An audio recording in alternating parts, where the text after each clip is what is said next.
Joined once again by Patchy Mix. Sir, how you doing? I'm doing great. How you doing, man? Man, I'm doing well. Back, a quick turnaround for you. Going to close out the year, heading over to Rizin. There's Bellator versus Rizin on the Bellator card, and then you're part of the Rizin card. So how happy are you to get another fight in this year? I feel good, man. I'm excited to fight again. Just want to stay active. I want to get 4 in this year, so I want to be 4-0 on the year. So I'm glad to be fighting on New Year's here for Rizin. That second Bellator fight, again, a quick finish. You get the submission.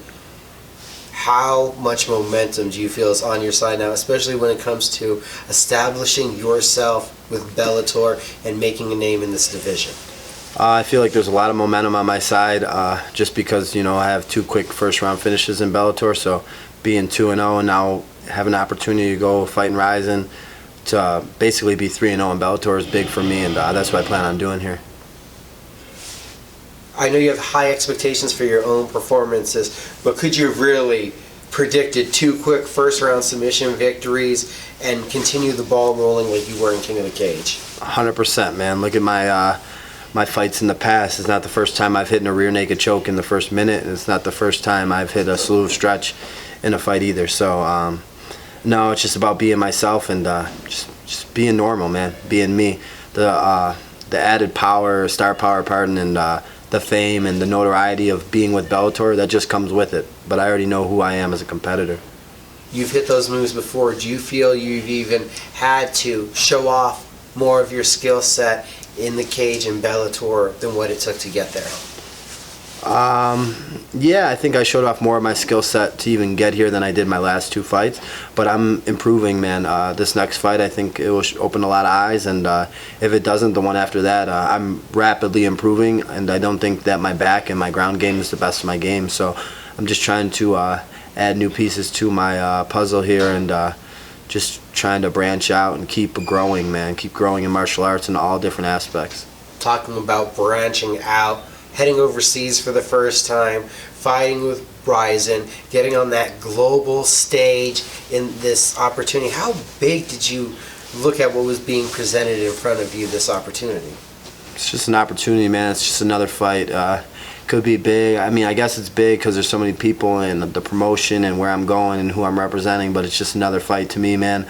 I like to fight. I like to take people out, and it just so happens this guy's from Japan, and he's one of the best Japanese fighters, so I plan to get on a plane and go run him right over. Looking at Rizin, obviously one of the differences everybody's going to ask you about, going from a cage to a ring. Do you feel there's going to be much difference in there? I don't really care about the rules or the atmosphere of it or how many people are there or if it's a ring or a cage or if you can stomp or if you can't elbow. I don't care about none of that shit. I plan to just get my hands on him and batter him, work him, pressure him, and break him. Break him down underneath any rule set. I don't care. As long as we're fighting, it doesn't matter the rules. Seem determined, seem focused. What has the mentality of this camp been like? Same as always, man. Laser focused. I'm just trying to go out there and get my job done, and I'll smile after that. You always see that. So laser focused until I get this job done. Then I'm smiling, enjoying 13-0 with 10 finishes. Yuki Motoya, he's going to be a veteran opponent. He has a lot of finishes on his record. Do you look at this as a step up and a challenge for you competition-wise? No, he's just like Benjay or Tony Gravely or Andre Ewell. Those guys are also in the UFC, have fought ex-UFC champions, as well as Ricky Benjay is in Bellator fighting some of the best that I think Bellator has to offer. I think it's the same level of competition, not a step up or a step down, especially him coming up from 125, him being a flyweight in the past. So no, it's the same level of competition I've had, and I've always seeked out hard competition. So he may have more fights and more experience, but his level is no better than mine, and I plan to prove that. The division has changed a lot since the last time we talked. They've had a couple of high-profile signings, Rafian Stotts and Sergio Pettis, and then Koji Hataguchi messes up his knee and relinquishes the title to keep the division going. What do you think of the state of the division right now? Yeah, they just signed Josh Hill. Rafian Satz, I could give a shit about that kid. Josh Hill, they just signed Sergio. They just signed Goito Perez. I mean, there's some great guys in this division from the UFC and other promotions. You know, TKO in Canada, I think Hill's from. And, you know, there's a lot of really good bantamweights, you know, in the roster now with the new signings. And also with Horiguchi tearing his ACL, just gives us all openings to try to go get that belt. You know what I mean? Do you feel that your performances speak enough to not almost get lost in the media mix, because those free agents will have that name recognition? People are going to bring them up and talking about how the belt is currently vacant. Yeah, they're going to bring them names up, and man, that's just a bunch of bullshit, I think. You know, their names are what we've done in the past, you know what I mean, or because they were put in the spotlight, I feel they have this big name. But those guys, man, look at our resumes, look at our, you know, our body of work. My body of work speaks for itself. Just go look at my track record and go look at anybody else's. I'm on a 7-fight finish streak, a 23-fight winning streak, and nobody out of all them new signings, nobody's fucking with that. So, you know, you can go, they might get pushed into the title fight, and they might even get it before me, but I do not mind, because I am hunting this title. I'm hunting every single guy that's in front of me, and you know, it doesn't matter. It's just a matter of time before I get my shot and I get the belt. So that's it. This fight going overseas, I heard that a lot of your old team is going to be going with you from Buffalo. Does that add a kind of specialness to the circumstance? Oh, yes. Man, bringing the people that are with me from Buffalo and the people that have been with me since the beginning, that's the most special moment in all of this, even on top of just this.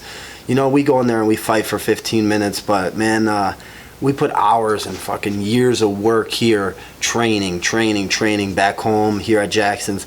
So to be able to give these people an opportunity to go to Japan, enjoy Tokyo, even outside of the fight, that's important to me. But also to bring them to guide me to the biggest fight of my life, the biggest win of my life, with, you know, hopefully has the best implications of my life. You know, that's just amazing, and it's a once in a lifetime opportunity, and I will not waste it.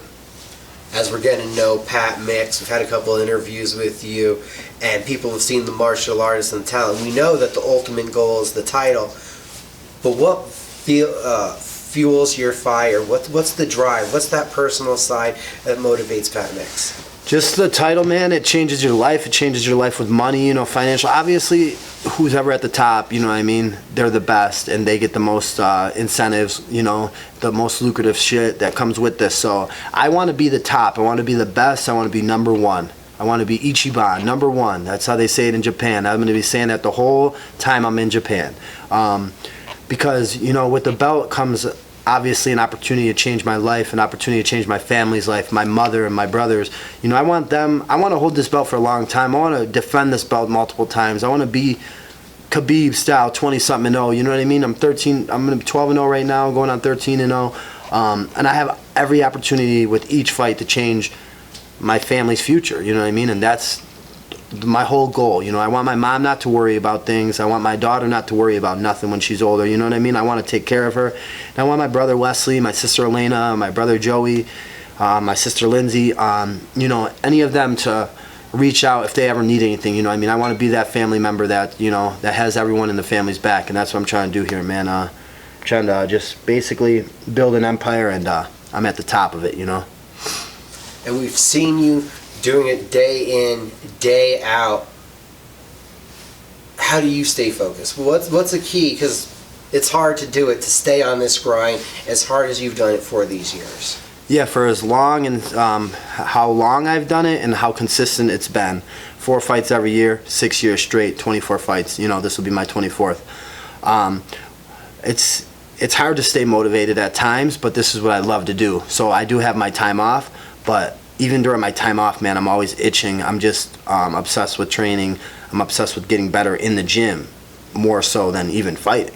So, you know, my obsession with martial arts and training and, you know, progressing has kept me motivated. And then obviously with, you know, all these wins and the added success from that, that also keeps fueling, stoking that fire to keep, you know what I mean, making me rise up and just level up each and every fight. You had to predict what's next after this fight for you. I pray to God that everything goes well. We go to Japan. We have healthy cut. We have a healthy fight. I can go run through, run him right over, Motoya that is, put him away. He has 30 fights, and he's only been finished 2 times in his whole career, and that was 8 years ago. So I want to be the one to finish him. I want to be the one to put him away. I want to be the one to, put a stamp on this, just between him and I. And, that's the only focus I have right now. With what I'm going to do here, I'll have other incentives after that. But I have one focus, and that's to go put Yuki Motoya away in Japan on Rizin 20.